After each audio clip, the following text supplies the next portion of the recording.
အားလုံးမင်္ဂလာရှိသောချိန်တိုင်းဖြစ်ပါစေလို့တဖန်ပြန်လည်နှုတ်ခွန်းဆက်သခြင်းပါတယ်။ဖခင်အထူးပဲကျေးဇူးတင်ပါတယ်ဒီချိန်တိုင်းမှာဒီနေ့အောင်ပြန်ရောက်ခွင့်ပေးအတွက်ကြောင့်ဖခင်အထူးပဲကျေးဇူးတင်ပါတယ်။ကျမတို့သင်ခန်းစာဒီနေ့တော့ပြရိကျန်အခန်းကြီး9ဖြစ်သွားမယ်။အခန်းကြီး4မှာကျတော့အငယ်1ကနေ8ထိပေါ့နော်။အရင်တစ်ပတ်ကအနဲ့အထိပ်ပဲပြန်ဆိုခြင်းကျမတို့လေ့လာခဲ့ရပါတယ်။အဲ့ထက်မှာတော့သူက8ထိပဲကျမတို့နားမလဲတဲ့အနက်ပုံဆောင်ချက်တွေရှိတဲ့အခါမှာ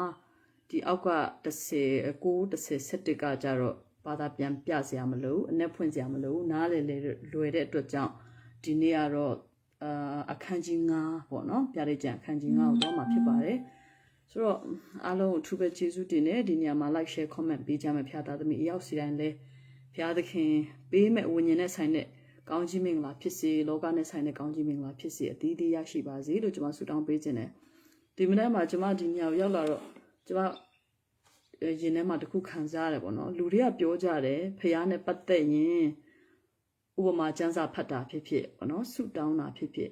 ကျွန်မတို့ဖះနဲ့ပတ်သက်ပြီးတော့တခုခုလှုပ်ဆောင်ခြင်းပေါ့နော်ကျွန်မတို့ဆက်ကလှုပ်ဆောင်ခြင်းอ่ะ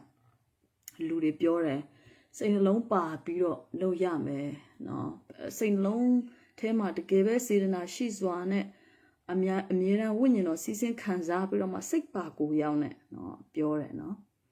ဆိုတော့အဲ့လိုမျိုးအရာမျိုးမရရင်ပေါ့နော်ကျမ်းစာဖတ်နေလဲအလကားပဲဆုတောင်းနေလဲအလကားပဲဆိုအဲ့ဒါမှန်တယ်လို့ရှိတယ်နော်မှန်တယ်လို့ရှိတယ်ဆိုတော့ကျွန်မဘာပြောပြချင်တာလဲဆိုတော့ဥပမာဒီယာကုပ်ကသူ့ရဲ့အကိုအေးတော်သူ့ကိုလာတွေ့တဲ့အချိန်မှာပေါ့နော်အဲ့ဒီရပ်ပုတ်ချောင်းနားမှာလားနော်ကောင်းကင်တမန်နဲ့နှပန်းလုံးရလောက်အောင်ပင်ပန်းတဲ့ခံစားမှုသူအဲ့လိုမျိုးလုံးထွေးရလောက်အောင်ဖြစ်တဲ့ခံစားချက်မျိုးပြီးရင်နောက်တစ်ခုကအေးဒရာရဲ့အသက်တာမှာသူတို့လူမျိုးတွေအားလုံးကိုရှင်ဘရင်တစိတ်နဲ့နော်ဒီဟာမန်ကနေပြီးတော့ကြောက်ချတဲ့အခါမှာသူတို့သေရတော့မယ်ဆိုတဲ့အချိန်မှာအစာရှောင်တဲ့အခါမှာထွက်တဲ့ယုံကြည်ခြင်းမျိုးနော်ဒီလိုမျိုးပေါ့နော်အခက်ခဲအမျိုးမျိုးကြားထဲမှာဖခင်ကပေးကြုံတဲ့အခါမှာထွက်လာတဲ့ယုံကြည်ခြင်းမျိုးနဲ့ဖခင်ကိုချီးမွမ်းတဲ့စိတ်ဖခင်ကိုအားကိုးတဲ့စိတ်ဖခင်ကိုခိုလုံတဲ့စိတ်ကျမတို့ခရိယန်တွေမှာလည်းအဲ့လိုမျိုးပဲတချို့အမြဲတမ်းပြောတယ် born again ဖြစ်တယ်နော်ငါရဲ့အသက်တာမှာတကယ်ပဲငါရဲ့နှလုံးသားထဲမှာဖခင်ရဲ့ကောင်းမြတ်ခြင်းကိုခံစားရတယ်ရပ်တန့်လို့မရဘူးနော်ကျမ်းစာဖတ်တဲ့အခါမှာလည်းဖခင်ရဲ့ဝိညာဉ်တော်ကဖွင့်ပြတဲ့အခါမှာမျက်ရည်တောင်မှကျတယ်ငါအခုမှကောင်းကောင်းခံစားရတယ်ဆိုတဲ့ခံစားချက်မျိုးတွေပြီးရင်နောက်တစ်ခုကဘာလဲဆိုတော့အဲ့ဒီ born again ဖြစ်တာပေါ့နော်လူတွေပြောတဲ့လွယ်နဲ့လူတွေနားလဲအောင်ဝိညာဉ်တက်တာမှာဒီခရိယန်တွေနားလဲအောင်ပြောမှဆိုအဲ့လိုမျိုးပေါ့ဆိုတော့ကျမတို့ဖခင်အဲ့ဒါမပေးတာမဟုတ်ပေးတယ်ကျမတို့ရဲ့တက်တာမှာပေးတယ်ဒါပေမဲ့အခုကြာလာတဲ့အခါမှာကျမနားလဲတာဘာလဲဆိုရင် consistency နဲ့နော်ကျမတို့ commitment ကအရေးကြီးတယ်ဆုံးဖြတ်ချက်ပေါ့နော်ကျမတို့ဖះကိုပျော်တဲ့အချိန်မှာပဲချီးမွမ်းမှာမဟုတ်ဘူးမပျော်တဲ့အချိန်မှာပဲချီးမွမ်းမှာမဟုတ်ဘူးပြီးတော့စိတ်ပါမှဖះတရားလုံမှာမဟုတ်ဘူးစိတ်မပါမှဖះတရားလုံမှာမဟုတ်ဘဲနဲ့ငါဟာဒီဖះကိုကိုးကွယ်တယ်ငါစိတ်ပါသည်ဖြစ်စေစိတ်မပါသည်ဖြစ်စေပျော်သည်ဖြစ်စေမပျော်သည်ဖြစ်စေကြိုက်သည်ဖြစ်စေမကြိုက်သည်ဖြစ်စေဖះเจ้าသွားတာပဲဖြစ်ဖြစ်ကျမ်းစာဖတ်တာပဲဖြစ်ဖြစ်ဆုတောင်းတာပဲဖြစ်ဖြစ်အဲ့ဒီအရာနောက်ဆုံးတော့ကျမတို့ကိုအဆုံးအထိပို့ဆောင်မှာဖြစ်တယ်ဘုရားသခင်အိမ်တော်ရောက်တဲ့အထိပို့ဆောင်မှာဖြစ်တယ်ဒါပေမဲ့တခါလေမှာကျမတို့ရဲ့အသက်တာမှာတခြားလူတွေနဲ့မတူပဲထူးခြားစွာနဲ့နော်ဘုရားကအလုတ်လုတ်တဲ့အချိန်နော်ကျမတို့ကိုဝိညာဉ်တော်ကတကယ်လိုအပ်လို့ပြောပြတဲ့သွန်သင်တဲ့အချိန်ဘုရားနဲ့နှပန်းလုံးပြီးတော့မှကိုယ့်ရဲ့ယုံကြည်ခြင်းကတစ်ဆင့် level ညှင့်ခံရတဲ့အချိန်တခြားအချိန်နဲ့မတူတဲ့အချိန်တွေခံစားကောင်းခံစားရမယ်ဒါပေမဲ့အဲ့ဒါတွေကဘုရားအမြဲတမ်းပေးနေမှာမဟုတ်ဘူးကျမတို့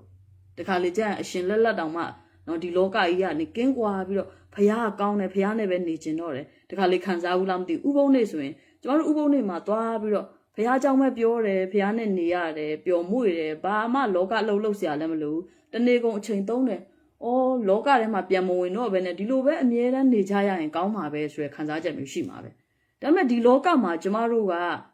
နေထိုင်တဲ့အတွက်ကြောင့်အဲ့ဒီရဲ့စိတ်မျိုးပေါ့နော်တစ်ချိန်လုံးဖះနဲ့ပဲပျော်မွေ့နေတယ်ဆိုတဲ့စိတ်မျိုးက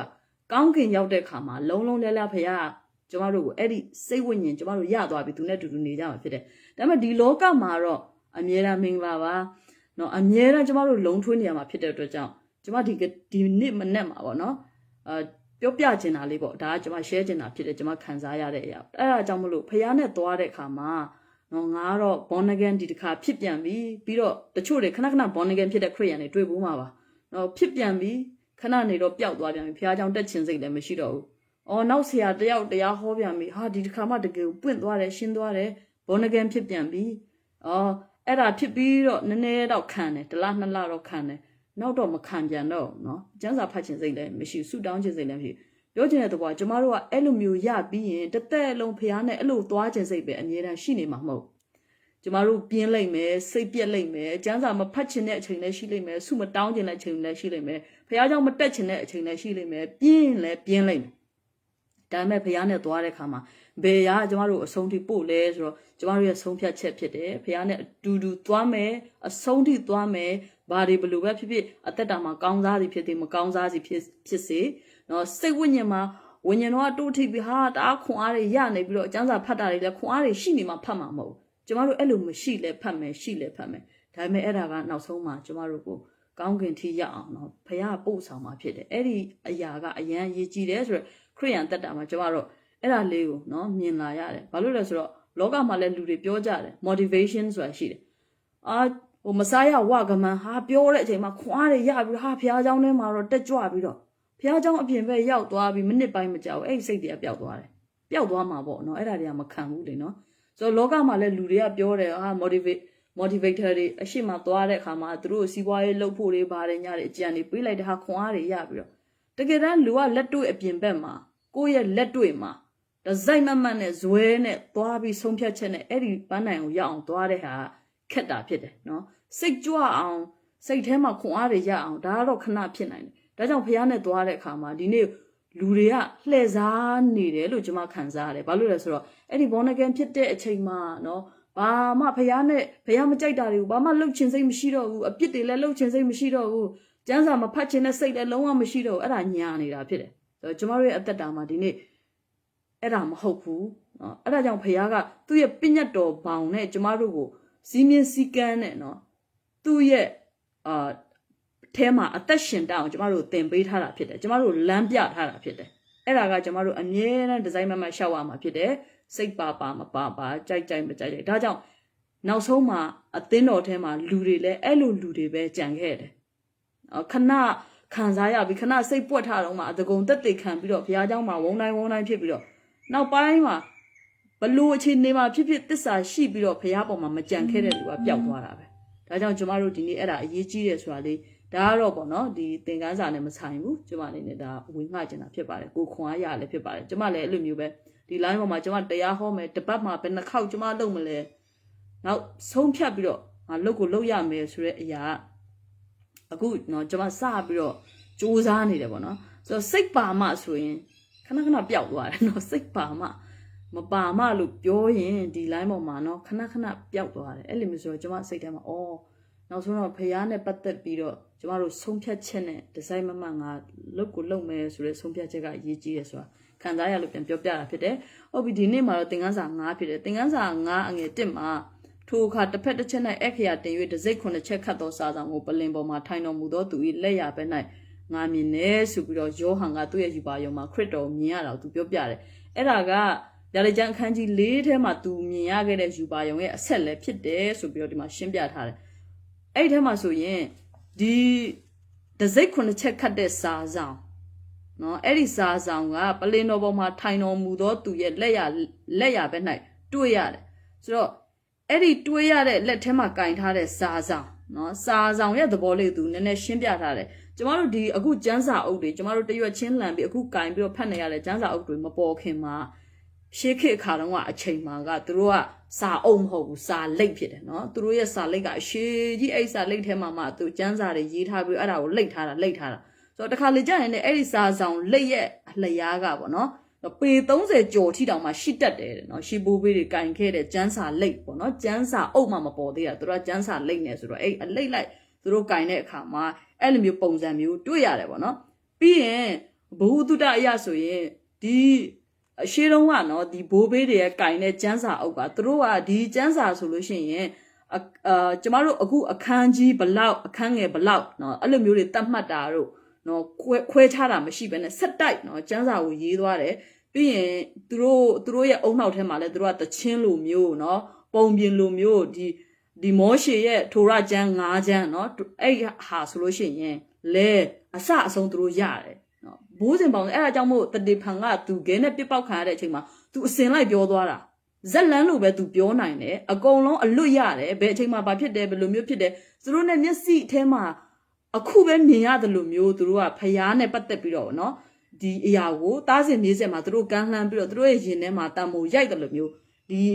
အကန့်အသတ်တွေမရှိဘဲနဲ့ဒီတဇက်နော်စာဆိုရင်လည်းအစင်လိုက်အကုန်ကြက်ထားတာအကုန်သိထားတာအဲ့လိုပုံစံမျိုးသူတို့ကင်ခဲ့တာတွေ့ရတယ်အဲ့ဒါကြောင့်မလို့အခုယောဟန်ရဲ့ယူပါယုံထဲမှာလည်းအဲ့ဒီပလင်ပေါ်မှာထိုင်တဲ့လူရဲ့လက်ရဘက်မှာကင်ထားတဲ့စာဆောင်တစိတ်9ချက်ပါတဲ့စာဆောင်ကို तू ကအဲ့စာဆောင်လက်ကို तू မြင်ရတယ်ဆိုတာเนาะအဲ့စာလက်ကိုပြောပြထားတယ်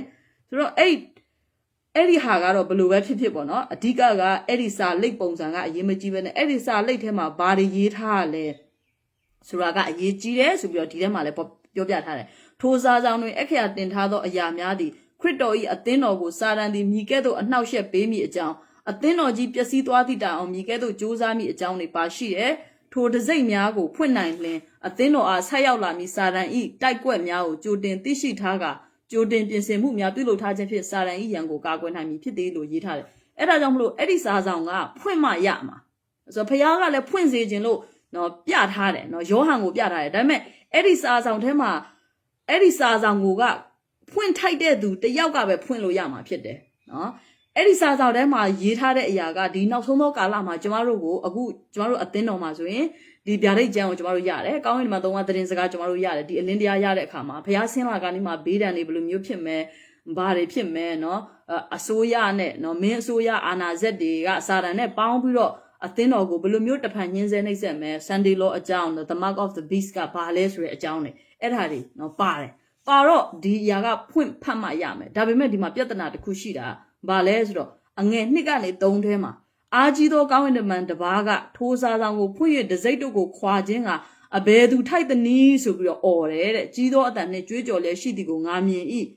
ထိုးစားဆောင်ကိုဖွင့်၍ကြည့်ခြင်းကကောင်းကင်မြေကြီးအောက်၌အဘယ်သူမျှမတက်နိုင်ထိုးစားဆောင်ကိုဖွင့်၍ကြည့်ထိုက်သောသူတယောက်မျှရှာ၍မတွေ့သောကြောင့်ငါသည်များစွာငိုကြွေးလေ၏ဆိုပြီးတော့ရေးထားတယ်ဆိုတော့အပြစ်နဲ့ကင်းတဲ့သူကသာလင်နော်အပြစ်တစ်စက်မှမလုတ်ဖဲနဲ့တန့်ရှင်းတဲ့သူကသာလင်အဲ့ဒီစာဆောင်ကိုဖွင့်ပြီးတော့ဖတ်ဖို့ထိုက်တန်တာဖြစ်တယ်ဒါပေမဲ့လောကမှာရှာကြည့်လိုက်တော့အာရန်အေဝါစပြီးတော့ယောဟန်ကသူကိုယ်တိုင်မထိုက်တန်ဘူးဆိုတာကောင်းကောင်းနားလည်တဲ့အခါမှာသွားပြီငါတို့တလောကလုံးတော့ဆုံးရှုံးရတော့မှာပဲเนาะဘယ်သူမှငါတို့ကယ်တင်မဲ့လူမရှိတော့ပါလားဆိုပြီးတော့ तू ကအရန်ငိုတယ်เนาะသူ့ယူပါရုံမှာမြင်ရတဲ့အခါမှာငိုကြွေးတယ်ဆိုတာတွေးရတယ်ဆိုတော့တခါလေကျရင်ကျမတို့ကခရစ်တော်ဆင်းလာပြီးတော့ကျမတို့အတွက်ကယ်တင်တဲ့အရာအခုကတော့ဘယ်လိုပြောမလဲခရစ်ယာန်တွေရဲ့စိတ်ထဲမှာပေါ့နော်ကျမတို့ရဲ့စိတ်ထဲမှာဘယ်လိုခံစားလဲဆိုတော့ तू ဖန်ဆင်းတာကိုအပြစ်ကြရင်လဲ तू ပဲကယ်ပေါ့နော်ကျမတို့စိတ်ထဲမှာထူးထွေပြီးတော့ယေရှုတင်စရာကောင်းတယ်လို့မခံစားဘူးနော်တခါလေကျတော့ဖခင်ငါတို့ကိုဖန်ဆင်းတယ်ငါတို့ရဲ့အဖေပဲငါတို့အပြစ်ကြရင် तू ကကယ်ဖို့တောင်းရှိတာပေါ့အဲ့ဒါကြောင့် तू ကယ်တယ်ကျမတို့ကောင်းထဲမှာအဲ့လောက်ပဲသွားတတ်တယ်ဒါပေမဲ့သေချာစဉ်းစားကြည့်တော့တကယ်လို့ဒါဖခင်ကနော်ငါချင်နဲ့ငါတလောက်တန်ဖိုးထားပြီးတော့ဖန်ဆင်းထားတယ်ဒါပေမဲ့ငါ့ကိုဒီလိုပဲပုံကန်တယ်ဆိုတော့သေထိုက်ပါတယ်နော်နေပါစေတော့ဒီလောကကိုငါဖန်ဆင်းပြီးပြီဒါပေမဲ့သူ့အပြစ်နဲ့သူသွားပါစေတော့ဆိုပြီးတော့ကျမတို့လစ်လူရှုမယ်ဆိုရင်လည်းရတဲ့အနေအထားဖြစ်ပါတယ်ဒါပေမဲ့ဖခင်ကအဲ့လိုမျိုးမရှိခဲ့ပဲနဲ့ကျမတို့ကိုကယ်တင်ဖို့တူလာခဲ့လို့မဟုတ်ရင်ယောဟန်ငိုတယ်လို့ပဲကျမတို့ဒီနေ့အသက်ရှင်တာဘာမှအတိတ်ပဲမရှိပဲနဲ့ဆုံးရကိုရောက်ပြီးသားဖြစ်တယ်နော်ယောဟန်ကကောင်းကောင်းသိတဲ့ခါမှာ तू အယံငိုတယ်သွားပါပြီငါတို့အားလုံးတော့ဆုံးရှုံးခြင်းရောက်ပြီလို့ तू တကယ်ခံစားရပြီ तू ငိုကြွေးခဲ့တာဖြစ်တယ်ဒါပေမဲ့အငယ်400ခုထဲမှာကျမတို့ကြည့်တဲ့အခါမှာ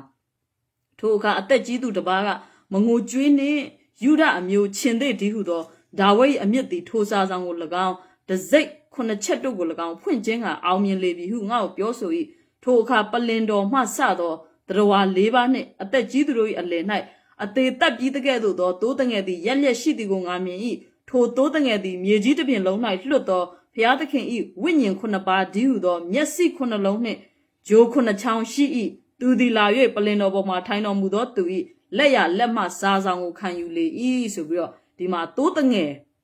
ကစာဆောင်ကိုခံယူတယ်ဆိုတာတွေ့ရတယ်ဆိုတော့အမှအသက်ကြီးသူတစ်ပါးသူ့ကိုလာပြီးတော့နှစ်သိမ့်နေယောဟန်ကိုမငိုပါနဲ့ နော်အောင်တဲ့လူတယောက်ရှိတယ်ဆိုတော့ तू မျောလင့်ချက် तू ကောင်းကောင်းပြန်ရလိုက်တယ်အော်အောင်တာဘယ်သူများအောင်ပါလိမ့်နော် तू စဉ်းစားတဲ့အခါမှာဒီမှာပြောပြတယ်ယူဒအမျိုးချင်းသစ်ဒီဟုသောဒါဝိဒ်ရဲ့အမြင့်ဆိုတော့အဲ့ဒါကဟေရှာယထဲမှာလည်းပြောထားတာရှိတယ်လို့မျိုးကဘာဦးကျမ်း49အငယ်9:10ထဲမှာလည်းကြိုပြောထားတယ်ဆိုတော့ခရစ်တော်ကဒါဝိဒ်အမျိုးကနေမွေးဖွားမယ်နော်ဒါဝိဒ်ကဘယ်အမျိုးကလာလဲဆိုတော့ယူဒမျိုးနွယ်ကလာတယ်ဆိုတော့ယူဒကို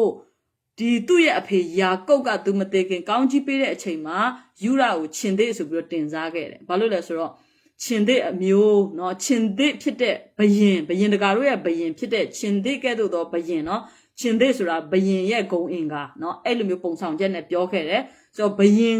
ယင်တကာတို့ရဲ့ဘယင်ဖြစ်တဲ့သခင်ယေရှုခရစ်တော်ကဒီယူဒအမျိုးအနွယ်ကနေဆင်းသက်မှာဖြစ်တဲ့အတွက်ကြောင့်ဒါဝိဒ်အမျိုးအနွယ်ကဆင်းသက်မှာဖြစ်တဲ့အတွက်ကြောင့်ဒီယူဒကိုသူ့ရဲ့ဖခင်ကရှင်သေးဆိုပြီးတော့တင်စားတွေ့ရတယ်เนาะအဲ့လိုမျိုးရှင်သေးဆိုပြီးတော့တင်စားတယ်ဆိုတော့ဒါဝိဒ်ရဲ့အမြင့်ဆိုပြီးတော့ခရစ်တော်ကိုပြောတာဒါကဘာမှမဆန်းဘူးဖြစ်တယ်เนาะခရစ်တော်ကနော်အဲ့ဒါကိုအောင်တယ်ဆိုပြီးတော့ဒီမှာရေးထားတယ်ဒဇိတ်9ချက်တို့ကို၎င်းနော်စာဆောင်ကို၎င်းဒဇိတ်9ချက်တို့ကို၎င်းဖွင့်ခြင်းကအောင်မြင်တယ်တဲ့အဲ့ဒီယူဒအမျိုးချင်းသေးဒီဟုသောဒါဝိဒ်ရဲ့အမြင့်ကအောင်မြင်တယ်အဲ့ဒါကတော့ခရစ်တော်ဖြစ်ပါတယ်ဆိုတော့ထိုအခါပလင်တော်မှစသောတရဝါ၄ပါးနှင့်အသက်ကြီးသူတို့၏အလယ်၌အသေးသက်ပြီးတကဲ့သို့သောသိုးတငယ်ဆိုတော့ဒါဝိဒ်အမျိုးကအမြင့်ကလာတဲ့ချင်းသေးဆိုတဲ့နော်လူကချင်းသေးဒီဟုသောဒါဝိဒ်ရဲ့အမြင့်ဆိုတာလဲခရစ်တော်ပဲ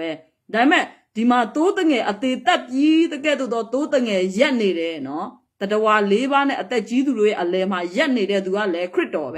ဒါပေမဲ့ခရစ်တော်ကိုရှင်သေးနဲ့လည်းနှိုင်းတယ်ဒီမှာသိုးတငယ်နဲ့လည်းနှိုင်းတယ်ဆိုတော့ကျမတို့အရင်ဘက်ကလေ့လာသွားတဲ့ခါမှာတတဝါ၄ပါးနော်အဲ့တတဝါ၄ပါးတွေမှာသူ့ရဲ့ရုပ်တွေနော်ဒီပုံဆောင်ချက်တွေမှာရှင်သေးနဲ့တူတယ်တတဝါ၄ပါးကရှင်သေးရဲ့နောက်တစ်ခုကဘာလဲဆိုရင်နွားရဲ့လူမျက်နှာရဲ့ပြီးတော့လင်းယုံဆိုပြီးတော့နှိုင်းတယ်အဲ့ထုံးကလည်းကျမတို့ရှင်းတဲ့အထက်မှာဒီချင်းသေးဆိုတဲ့သဏ္ဍာန်ပေါ့နော်ချင်းသေးကရဲရင်ချင်းနော်ဘယင်ဆိုတဲ့ဟာကိုပုံဆောင်တယ်ရဲရင်ချင်းကိုပုံဆောင်တယ်ဆိုတော့ဖျားအမှုတော်ဆောင်တဲ့ဖျားသားသမီးတွေရဲ့နော်ဒီရဲရင်တဲ့အရာလှုပ်ဆောင်တဲ့အရာပြတ်သားတဲ့အရာနော်ဒီအရာကဘယင်ရဲ့သဏ္ဍာန်နှိုင်းတယ်ဆိုတော့ဒါတွေအားလုံးကခရစ်တော်နဲ့အားလုံးချိတ်ဆက်နေပြီးသားဖြစ်တယ်နော်ဖျားသားသမီးတွေကိုပုံဆောင်ဖျားရဲ့ဂုံအင်္ဂါနဲ့နော်ဖျားသားသမီးတွေကအမှုတော်မှာထားတဲ့စိတ်ဓာတ်အဲ့ဒါတွေကိုပုံဆောင်လို့ဒါတွေအားလုံးကဆက်နေတာဖြစ်တယ်ဒီမှာလဲချင်းသေးပါလာပြန်ပြီနော်ချင်းသေးကတော့ဘယင်ရဲရင်ချင်းဖြစ်တယ်နောက်တစ်ခုကသူ့ကိုသိုးတငယ်နဲ့နှိုင်းတယ်ဆိုတော့သိုးတငယ်ကဘယ်လိုသိုးတငယ်လဲဆိုတော့အသေးသက်ပြီးတကဲ့သို့သောသိုးတငယ်ကရက်နေတယ်နော်အသေးသက်ချင်းခံပြီးတဲ့သိုးတငယ်လိုပုံစံမျိုးသူတယောက်ကရက်နေတယ်ဆိုပြီးတော့သူမြင်တယ်ဆိုတော့သူ့ကိုဘာလို့သိုးတငယ်နဲ့နှိုင်းတာလဲဆိုတော့ခရစ်တော်ကဘယင်ဖြစ်တာမှန်တယ်နော်ကျမတို့ကိုဘယင်ကျမတို့ဒီထက်ကြီးတဲ့ဘယင်မရှိတော့ဘူးเนาะဒီလောကမှာဩစัจ java လာတစ်ခွင်မှာဒီထက်ကြီးတဲ့ဘယင်မရှိဘူးသူကဝင်ဒီဘယ်လိုပြောမလဲကျမတို့ကိုအုပ်ဆိုးသောရှင်ဘယင်ဖြစ်တယ်တရားစီရင်မဲ့တရားမင်းလည်းဖြစ်တယ်ဒါကြောင့်အဲ့ဒီလက္ခဏာကြတော့ရှင်သေးနဲ့အပြည့်အဝတူတယ်ဒါပေမဲ့တစ်ဖက်မှာခရစ်တော်ဘုရားရဲ့နှိမ်ချခြင်းနဲ့အပြစ်ကင်းစင်ခြင်းနုညံ့သိမ်မွေ့ခြင်းကကြတော့သိုးတငယ်နဲ့တူတဲ့အရာဖြစ်တယ်ဒါကြောင့်ကျမတို့ကိုဘုရားလာကယ်တင်တဲ့အချိန်မှာသူကဘယင်တကာတို့ရဲ့ဘယင်သခင်တကာတို့ရဲ့သခင်ဖြစ်ပေမဲ့ကျမတို့ကိုကယ်တင်တဲ့အချိန်တုန်းကသူကဘယင်ပုံစံနဲ့မဟုတ်ဘဲနဲ့သိုးတငယ်နော်ကျမတို့ကိုနှိမ်ချစွာနုညံ့သိမ်မွေ့စွာနဲ့မေတ္တာနဲ့အနိုင်ယူတဲ့အရာပေါ့နော်မေတ္တာနဲ့ကျမတို့ကိုကယ်တယ်သူ့ရဲ့အသက်အသွေးပေးဆက်ပြီးတော့လာကယ်တဲ့အရာကသူ့ရဲ့နုညံ့သိမ်မွေ့ခြင်းနဲ့ချစ်ချင်းမေတ္တာနှိမ်ချခြင်းကတကယ်သိုးတငယ်လေးလို့ဖြစ်တဲ့အရာနော်အဲ့ဒါကြောင့်မလို့ဒီမှာသူ့ကိုသိုးတငယ်နဲ့နှိုင်းထားတယ်နော်ဘယင်ကတော့သူဟာတကယ်စစ်မှန်တဲ့ဘယင်အစ်စ်ဖြစ်တယ်ဒါပေမဲ့နောက်တစ်ခုကကြတော့သိုးတငယ်ဆိုတော့ခရစ်တော်ကိုအောင်နိုင်သောသူချင်းသေးဟု၍တင်စားပါလျက်ဘာကြောင့်သိုးတငယ်အဖြစ်နဲ့ဒီစာဆောင်ကိုယူဖို့ထွက်လာရတယ်လဲဆိုတာကတော့တဲ့ဤကဲ့သို့ပုံဆောင်ရခြင်းမှာခရစ်တော်ဤအောင်နိုင်ခြင်းသည်အကြမ်းဖက်မှုမဟုတ်ဘဲနှလုံးရည်သိမ်မွေ့ခြင်းအဖြစ်သာစာတန်ကိုနိုင်ခဲ့ခြင်းကြောင့်ရံမရှာတတ်သောသိုးတငယ်အဖြစ်ပုံဆောင်ထားခြင်းဖြစ်သည်အဲ့ဒါလေးကအရန်နဲ့လှပတယ်ဘာလို့ဆိုတော့ဂျူးတွေကလည်းသူတို့အဲ့လိုပဲထင်တယ်ဒီလောကအာဏာဇက်ကိုကောင်းကင်ကသူတို့ရဲ့ဘယင်ပေါ့နော်မေရှိယကက်တရှင်ဆိုတော့သူတို့မျှော်နေတဲ့ဘယင်ကတကယ်ပဲလောကဘယင်တွေရဲ့အထက်မှာနေရာယူပြီးတော့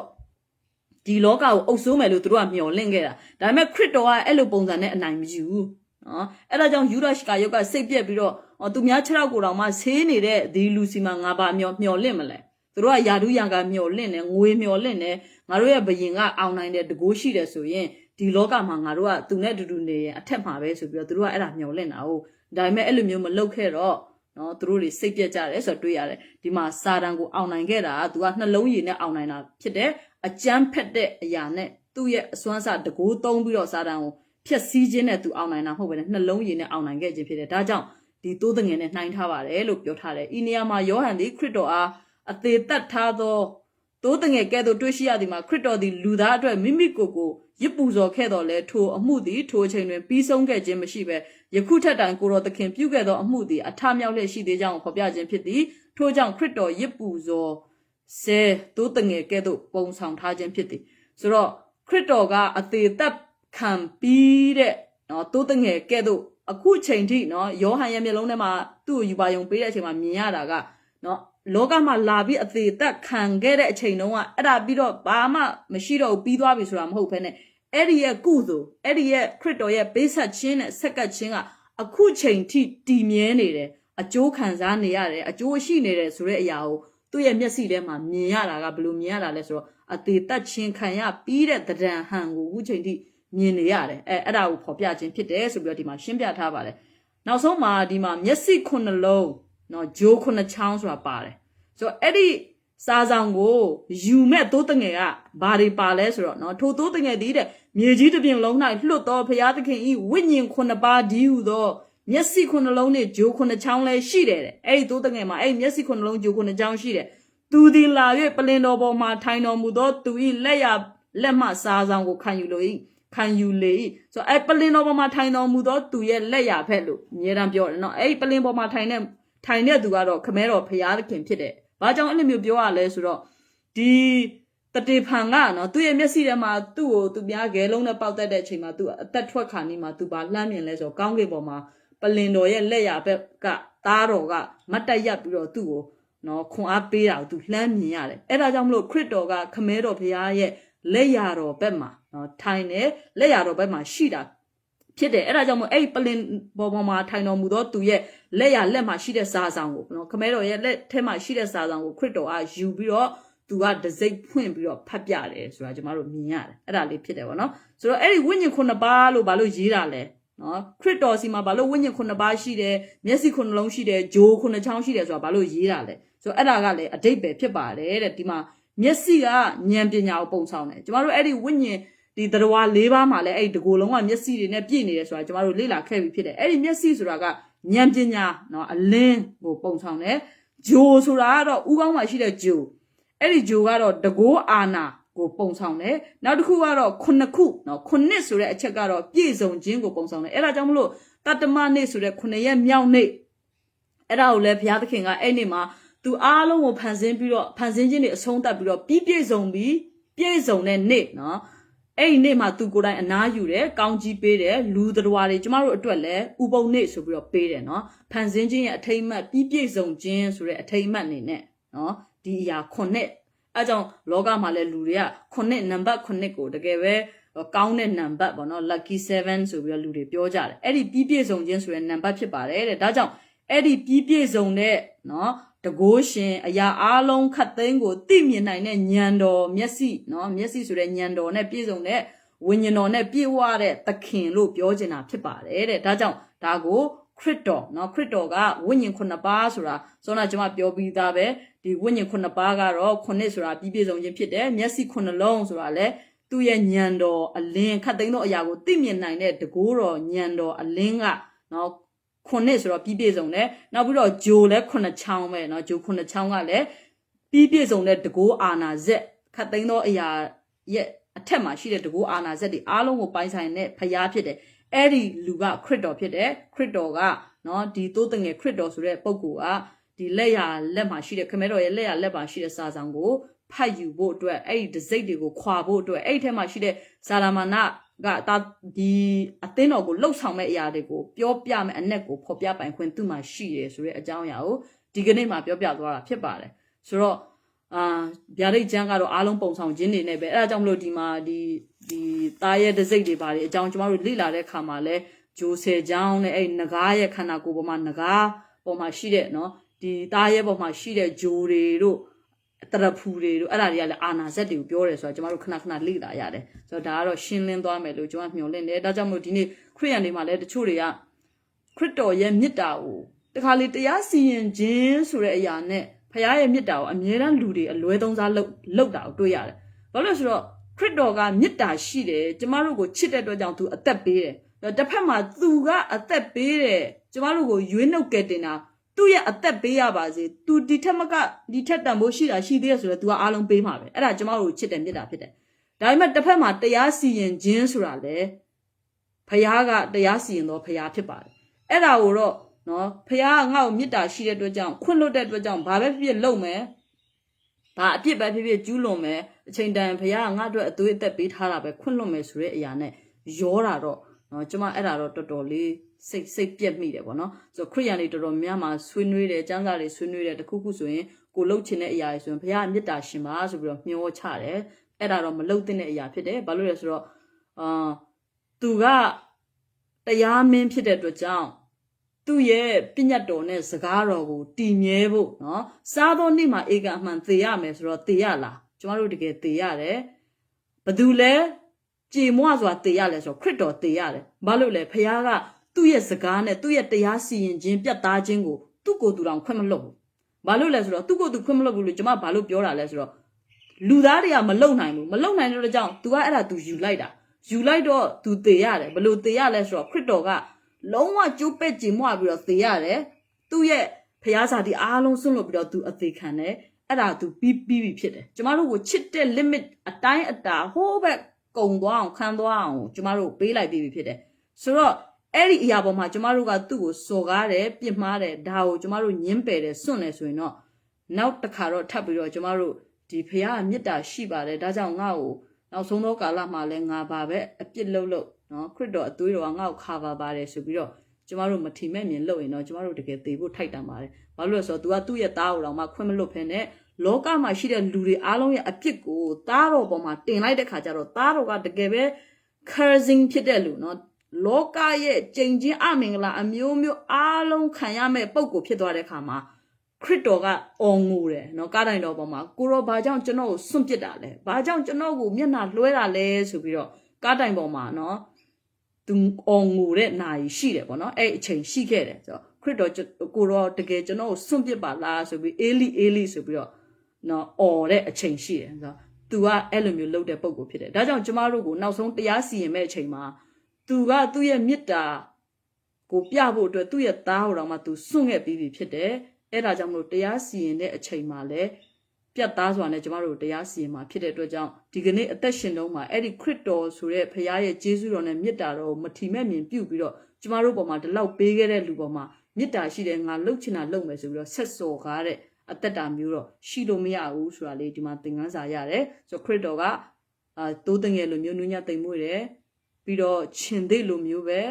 ဘယင်ဖြစ်တယ်ပြတ်သားတယ်တရားစီရင်မှာဖြစ်ပါတယ်ဆိုတော့ကျမတို့မတရားလုပ်ရင်လည်းကျမတို့အဲ့လိုမျိုးတရားစီရင်မယ်ကျမတို့ကိုသူများမတရားလုပ်ရင်လည်းဖခင်အဲ့လိုပဲတရားစီရင်မှာဖြစ်တဲ့အတွက်ကြောင့်ကျမကအဲ့ဒီဖခင်ကိုကိုးကွယ်ရတဲ့အတွက်ကြောင့်ဖခင်ကိုအထူးပဲကျေးဇူးတင်တယ်ကျမမဟုတ်တာလုပ်ရင်လည်းကျမကိုစီရင်မယ်ဆိုတော့ကျမကြောင့်သူများမတရားခံရရင်လည်းကျမကအပြစ်ခံထိုက်တယ်သေထိုက်တယ်ဆိုကျမကိုဖခင်တရားစီရင်မှာပဲဆိုတော့ကျမကိုအဲ့လိုမျိုးပြစ်မှားတယ်ဆိုရင်လည်းဖခင်ကတရားစီရင်မှာပဲဆိုတော့အဲ့ဒီတရားတဲ့ဖခင်ကိုနော်ကျမကိုးကွယ်ရတဲ့အတွက်ကြောင့်စိတ်ချတယ်စိတ်ထဲမှာပျော်တယ်ဖခင်ကအဲ့လိုဖခင်ဖြစ်တယ်ဆိုတဲ့အရာကိုကျမတို့အရင်ချီးမွမ်းတယ်ပေါ့နော်သူများတွေကတော့တရားစီရင်ခြင်းနဲ့ပတ်သက်ပြီးတော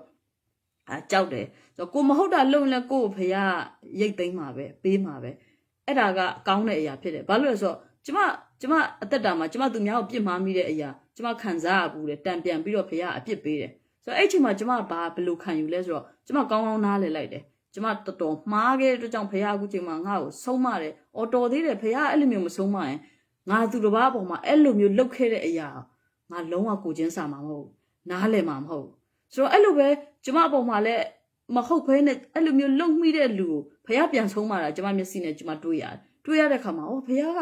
ဘသူ့မှအချမ်းမထားဘူးပြီးရင်အထူးသဖြင့်ကျမတို့ဖခင်သားသမီးတွေအနေနဲ့ဘာပိုသတိထားရမလဲဆိုတော့ကျမတို့ဖခင်ကိုသိရင်သိတဲ့လူကသိတယ်လို့တရားစီရင်ခံရမှာဖြစ်တယ်မသိတဲ့သူနဲ့သွားနှိုင်းပြီးတော့နော်သူ့ကိုတော့အဲ့လောက်ပဲဆိုတော့ငါ့ကိုလည်းဒီလိုမျိုးဆိုအဲ့ဒါဖခင်မတရားဘူးနော်တာကြီးနေရာမှာနေတယ်ပိုသိတယ်ဆိုရင်ကျမတို့ကောင်းပို့ပြီးတော့သူပြထားတယ်ဆိုရင်အဲ့ဒီသိတဲ့အလျောက်ကျမတို့ခံစားရမှာဖြစ်တယ် So Payaga chite, the Pemale chite, the Pemale,